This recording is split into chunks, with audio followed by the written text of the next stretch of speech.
আজকের recipe mother's day special ঠাকুর বাড়ির নিরামিষ পনির।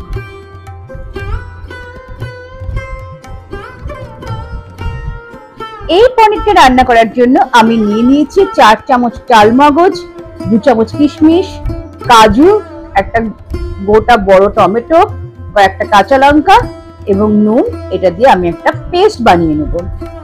তারপরে পনিরগুলোকে, এখানে আমি 500 গ্রাম পনির নিয়েছি, পনিরগুলোকে ঘিতে আমি ভেজে নেব। মনে রাখতে হবে যেহেতু আমি ঘিতে ভাজছি সেহেতু একদম লো ফ্লেমে রান্নাটা করতে হবে। যারা আমার চ্যানেলটিকে সাবস্ক্রাইব করেছেন তাদের তো অসংখ্য ধন্যবাদ, এবং যারা এখনো করেননি প্লিজ সাবস্ক্রাইব করে পাশে থাকবেন। পাশে থাকা বেল আইকনটি প্রেস করে রাখবেন যাতে আমার রান্নার নোটিফিকেশন সবার আগে আপনাদের কাছে পৌঁছে যায়।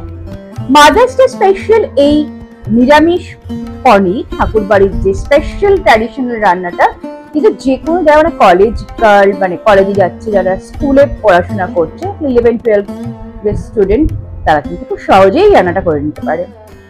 আমি পনির ভাজার পরে আরো 1 চামচ ঘি দিয়ে দিলাম। তখনকার দিনে সম্পূর্ণ রান্নাটাই ঘিতে হতো, চাইলে আপনারা ঘি আর তেল একসাথে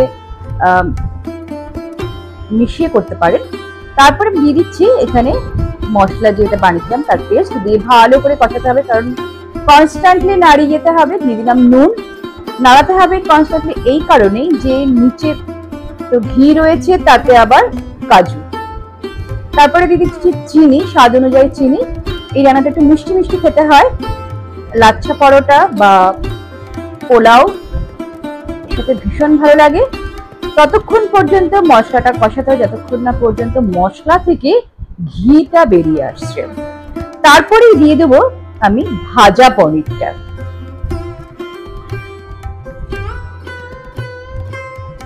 পনিরটা দিয়ে ভালো করে মশলার সাথে মাখিয়ে নেবো। এখানে কিন্তু জলের কোনো ব্যবহার নেই।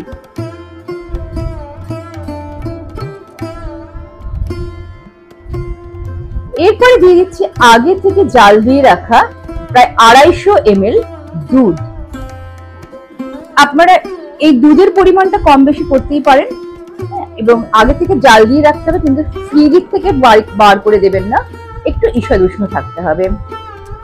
এরপরে দিয়ে দিচ্ছি গরম মশলা। এই গরম মশলাটা আমি বাড়িতে বানিয়ে নিয়েছি। 2 চামচ গরম মশলা দিয়ে দিলাম, দিয়ে ভালো করে নাড়িয়ে নিতে হবে। কিন্তু সম্পূর্ণটা রান্নাটা কিন্তু হবে লো ফ্লেমে, একদম সিমে।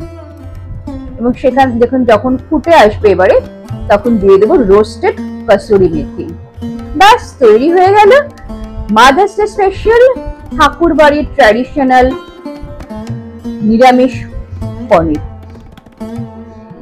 অবশ্যই এটা বানিয়ে মাকে খাওয়াতে পারেন। খুব সহজ সরল রান্না, যেটা কলেজ গোয়িং স্টুডেন্ট থেকে শুরু করে যারা সবে চাকরি পেয়েছো তাদের জন্য, বা সবে যারা গৃহিণী হয়েছে তাদের জন্য কিন্তু এটা ভীষণ আইডিয়াল। লাচ্ছা পরোটা বা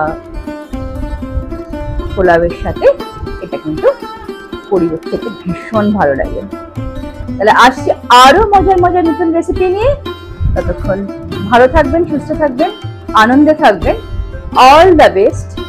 happy mother's day to all.